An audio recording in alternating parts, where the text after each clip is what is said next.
بسم اللہ الرحمن الرحیم۔ کہانی شروع ہونے سے پہلے اگر آپ میرے چینل پر نیو ہیں تو سب کہانی کو سبسکرائب کر کے بیل نوٹیفیکیشن کو آن کر دیں تاکہ آپ کو ملتی رہیں تمام چینل اپڈیٹس۔ کہانی پسند آنے پر ویڈیو کو لائک اور شیئر ضرور کیجیے۔ ایک مرتبہ کا ذکر ہے کہ کسی دولت مند شخص کے گھر ایک شام کوئی آدمی بطور مہمان آیا۔ وہ دولت مند شخص تھا، مہمان نواز بھی۔ اس نے نہایت پرتکلف کھانوں کا اہتمام کیا۔ دسترخوان پر قسم قسم کے لذیذ اور ذائقے دار کھانے مربع اچار سمیت چنے گئے۔ ان میں 4 بھنے ہوئے خوش ذائقہ سالم مرغ بھی تھے، لیکن مشکل جیت یہ تھی کہ کھانے والے دسترخوان پر 5 لوگ تھے۔ ایک تو خود میزبان یعنی دولت مند آدمی، ایک اس کی بیوی، 2 اس کے بیٹے، اور 5واں یہ مہمان دولت مند آدمی جو خوش مزاج بھی تھا۔ اس نے اپنے اس معزز مہمان سے کہا، اے عزیز باتمیز، کھانے والے تو ہم 5 لوگ ہیں، پر یہ بھنے ہوئے سالم مرغ کل 4 ہیں۔ سو میرے بھائی، ان 4 مرغوں کو ہم 5 میں اس دنائی کے ساتھ تقسیم کر کہ کسی مرغ کو کاٹنا بھی نہ پڑے اور 4 کے 4 ہم 5 میں تقسیم بھی ہو جائیں۔ میزبان نے مہمان کے کہنے کے مطابق مرغوں کی تقسیم شروع کر دی۔ اس طرح ایک مرغ پلیٹ میں رکھ کر میاں اور بیوی کے آگے رکھ دیا اور کہا، یہ ایک مرغ تم دونوں کے حصے میں ہے۔ ایک مرغ اس کے دونوں بیٹوں کے آگے رکھ دیا اور بولا، یہ ایک مرغ ان دونوں کے لیے ہے۔ بچے ہوئے 2 مرغ خود اپنے سامنے رکھے اور کہا، یہ 2 مرغ میرا حصہ ہیں۔ میزبان نے جو یہ انوکھی تقسیم دیکھی تو اسے بہت غصہ آیا، دل میں بہت کڑا، لیکن مہمان سے کچھ بھی نہ کہہ سکا۔ پھر بھی دبی زبان سے بس اتنا ہی بولا، کیوں بھائی، تو نے یہ کیسا حصہ کیا کہ خود اکیلے نے 2 مرغ رکھ لیے اور ہم 4 آدمیوں کو صرف 2 مرغ دیے؟ میزبان کی بات سن کر مہمان خفگی سے بولا، اے نافہم، نادان، سمجھ تو صحیح، تم میاں بیوی اور یہ ایک مرغ 3 پورے ہوئے یا نہیں؟ یہ 2 بھائی اور 1 مرغ 3 ہوئے کہ نہیں؟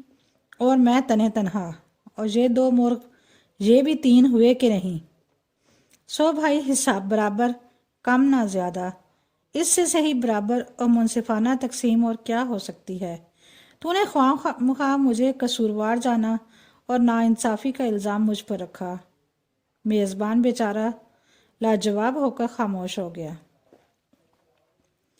ایک بڑا پہنچا ہوا درویش تھا۔ اس کے پاس ایک شخص آیا جو خدا اور خدا کی بتلائی ہوئی باتوں پر شک کرتا تھا۔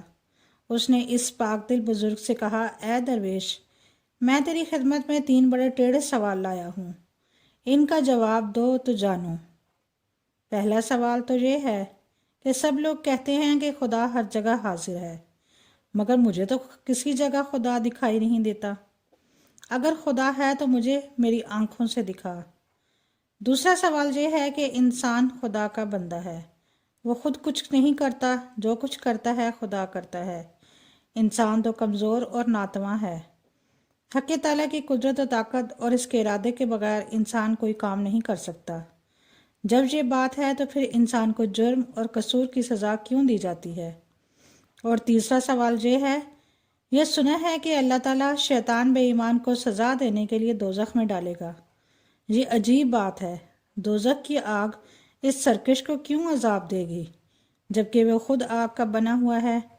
بھلا آگ بھی کہیں آگ کو جلا سکتی ہے؟ درویش نے جو اس تحریر کی یہ بات سنی تو منہ سے کوئی جواب نہ دیا، البتہ ایک بڑا سا ٹھیلا مٹی کا اٹھا کر اس کے سر پر دے مارا۔ منہ سے پھر بھی کچھ نہ بولا اور خاموش رہا۔ وہ شخص روتا پیٹتا اور بلبلاتا ہوا قاضی کے پاس گیا اور درویش کی شکایت دی کہ میں نے فلاں ظالم درویش سے 3 سوال کیے تھے، پر اس نے ان کا جواب اس طرح دیا کہ مارے درد سر کے میرا برا حال ہے۔ قاضی نے اس درویش کو بلوا کر کہا، اے پاک دل بزرگ، تو نے اس بے قصور انسان کو ڈھیلا کیوں مارا؟ اگر تجھے جواب نہیں آتے تو انہیں چھوڑ دیتا۔ دیکھ تو صحیح، درد کے مارے اس بیچارے کی جان نکل رہی ہے۔ اس کے جواب میں وہ بزرگ درویش بولا، وہ ڈھیلا اس کے سوالوں کا جواب تھا، 3 سوالوں کا جواب، لیکن یہ سمجھا نہیں۔ نہیں تو پتھر کا ہو جاتا، یعنی اس کو چوٹ اثر نہ کرتی اور بت کی طرح چپ ہو رہتا۔ اے قاضی، اس کے پہلے سوال کا جواب یہ ہے کہ اس سے پوچھئے کہ سر کے درد کی کیا صورت ہے، کیا شکل ہے اور کیسی ہے، اور وہ کہاں سے آتا ہے کہ اس کی وجہ سے اس کا ناک میں دم ہے۔ اگر یہ اپنے سر درد کی شکل مجھے دکھلا دے تو میں بھی اس کو خدا دکھلا دوں۔ اس کے دوسرے سوال کا جواب یہ ہے کہ اس نے کہا کہ جو کچھ کرتا ہے خدا کرتا ہے، اس کی مرضی کے بغیر کچھ نہیں ہوتا۔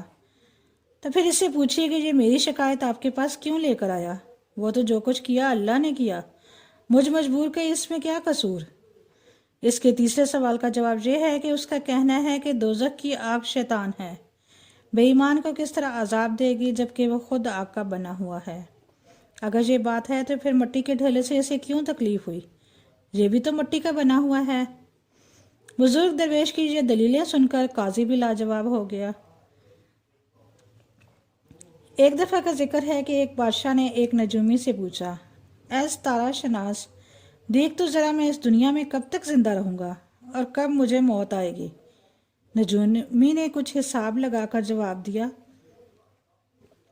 عالم پناہ، علم نجوم کی روح سے معلوم ہوتا ہے کہ آپ 30 برس اور جئیں گے۔ یہ بالکل پکی بات ہے، اس میں ذرا برابر جھوٹ نہیں۔ یہ دل شکن بات سن کر بادشاہ بہت غمزدہ ہوا۔ 30 سال بعد آنے والی موت کے خوف نے 2-4 روز میں ہی اسے نڈھال کر دیا۔ اس قدر کمزور ہو گیا کہ مہینوں کا بیمار لگنے لگا۔ بادشاہ سلامت کا یہ حال دیکھ کر ایک دن وزیر نے پوچھا، عالم پناہ، کئی روز سے یہ غلام آپ کو نحیف و کمزور دیکھ رہا ہے، غمزدہ، آخر اس کا کیا سبب ہے؟ اس غلام کو اگر کچھ معلوم ہو تو کچھ تدبیر کی جائے۔ اپنے اس وفادار اور نیک دل وزیر کی یہ بات سن کر بادشاہ غمزدہ لہجے میں بولا، اے وزیر صاحب، کچھ نہ پوچھو، اس دل ناتما کا حال مت پوچھو تو اچھا ہے۔ مگر وزیر نے بادشاہ کی ایک نہ چلنے دی۔ وہ بادشاہ سے مسلسل اصرار کرتا رہا کہ بادشاہ سلامت، اپنے اس حالت زار کی وجہ تو بتائیے۔ آخرکار بادشاہ نے نہایت افسردہ اور غمزدہ لہجے میں کہا، اے وزیر، میری زندگی کے اب صرف 30 برس باقی ہیں، اسی وجہ سے اب میرا دل موت کے قریب نظر آتا ہے، موت کا خوف میرے دل میں چھا گیا ہے۔ وزیر نے حیران ہو کر پوچھا، بادشاہ سلامت، آپ کو یہ یقین کیسے آ گیا کہ آپ 30 سال کے بعد اس جہان فانی سے گزر جائیں گے؟ بادشاہ نے جواب دیا، فلاں نجومی نے علم نجوم کے حساب سے مجھے بتایا ہے کہ بادشاہ سلامت آپ کی موت 30 برس کے بعد ہوگی۔ وزیر یہ سن کر بولا، جہاں پناہ، اس نجومی کو غلام کے روبرو تو بلوائیے تاکہ ہمیں بھی تو معلوم ہو کہ وہ یہ سب کس حساب سے بتاتا ہے۔ غرض کے وزیر کے اصرار پر بادشاہ نے اس نجومی کو طلب فرمایا۔ وزیر نے اس سے پوچھا، اے نجومی، بادشاہ سلامت کی زندگی کی مدت تو نے بتا دی ہے۔ نجومی نے جواب دیا، جہاں پناہ، میں کیا کہتا ہوں، یہ تو علم نجوم کہتا ہے، مجھے علم نجوم سے جو کچھ معلوم ہوا میں نے بتا دیا۔ نجومی کی یہ بات سن کر وزیر نے پھر کہا، اگر تیری بات سچی ہے تو سچ سچ بتا، خود تیری زندگی کے اب کتنے دن باقی ہیں؟ وزیر کا یہ سوال سن کر نجومی نے انگلیوں پر کچھ حساب شمار کر کے جواب دیا، اے وزیر، اس دنیا میں میری زندگی کے ابھی 10 برس اور باقی ہیں۔ اس عرصے میں اگر کوئی مجھے مارنا بھی چاہے تو بھی نہ مارے گا۔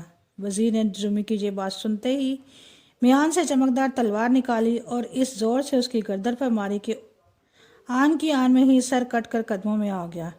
دیکھتے ہی دیکھتے نجومی تڑپ تڑپ کر مر گیا۔ نجومی کو جو موت کے گھاٹ اتار کر وزیر نے بادشاہ سلامت سے کہا، دیکھیے بادشاہ سلامت، اس کمبخت کو تو اپنی موت کا کچھ علم نہ تھا، پھر اسے دوسرے کی زندگی کی مدت کیسے معلوم ہوگی؟ یہ عجیب و غریب تماشا دیکھ کر بادشاہ کی آنکھیں کھل گئیں۔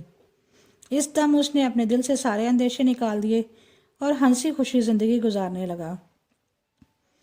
ایک دفعہ کا ذکر ہے کہ ایک بادشاہ اپنے محل کے دریچے میں بیٹھا راہگیروں کو آتے جاتے دیکھ رہا تھا کہ یکایک اس کی نظر دریچے کے نیچے پڑی تو دیکھا کہ ایک شخص ایک مرغ اپنے ہاتھ میں لیے کھڑا ہے اور بادشاہ کو دکھا رہا ہے۔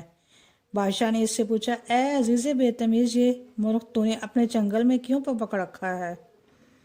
اس آدمی نے جواب دیا، جہاں پناہ، کیا بتاؤں، میں ایک مرغ باز ہوں، مجھے مرغوں کی پالپائیاں لڑانے کا بہت شوق ہے۔ اس مہینے میں میرا مرغ کئی بازیاں ہار گیا۔ اس بات کو میں نے اپنی بدقسمتی سمجھا، اسی لیے میں نے آج یہ حرکت کی کہ مرغ کو اپنے بجائے آپ کی طرف سے بازی لگا کر لڑایا، سو آپ کی بلند اقبال کے سبب میرا مرغ جیت گیا، سو عالم پناہ بنا بازی کی جیت کا یہ مرغ آپ کے حضور لے کر حاضر ہوا ہوں، اس ناچیز کا یہ تحفہ قبول کیجیے۔ بادشاہ نے بھی سوچا کہ جو مال مفت آئے تو کیا برا ہے، مثل مشہور ہے کہ مفت کی شراب قاضی کو بھی حلال ہے، سو بادشاہ نے وہ مرغ بے تکلف اس راہگیر سے قبول کر لیا۔ 2-4 روز بعد وہ آدمی پھر بادشاہ سلامت کی خدمت میں حاضر ہوا۔ اس بار وہ ایک بکری لے کر آیا اور کہنے لگا، عالم پناہ یہ بکری بھی میں نے آپ کے نیک نام انجام پر بازی میں جیتی ہے، اس کو بھی اپنے شاہی باورچی خانے میں بھجوا دیجیے اور اس کا لذیذ گوشت تناول فرمائیے۔ بادشاہ نے وہ بھی مال مفت سمجھ کر لے لی۔ چند روز بعد وہ چالاک آدمی بادشاہ کے پاس پھر آیا، اس بار اس کے ہاتھ ایک کالا وجنگ آدمی تھا۔ اس نے کالے آدمی کی طرف اشارہ کرتے ہوئے بادشاہ سے کہا، عالیجا میں اس بدخصلت آدمی سے آپ کے نام پر 2000 روپے کی بازی لگا کر شطرنج کھیلا تھا، سو ہار گیا۔ 2000 روپے حضور اپنے خزانہ خاص سے عنایت کیجیے تاکہ آپ کا غلام اس باجی کے چنگل سے نجات پا لے۔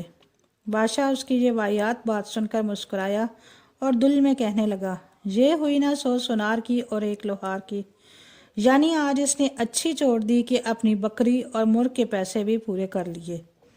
مرتا کیا نہ کرتا، ناچار بادشاہ نے اسے 2000 روپے دلوائے اور کہا، اے عزیز بدتمیز، اب جو کچھ ہوا سو ہوا، کئی باتوں کو اب ذکر کیا، لیکن یاد رکھ میرے نام پر اب کبھی کسی سے بازی مت لگانا، شاہی محل سے تجھے اب پھوٹی کوڑی بھی نہیں ملے گی۔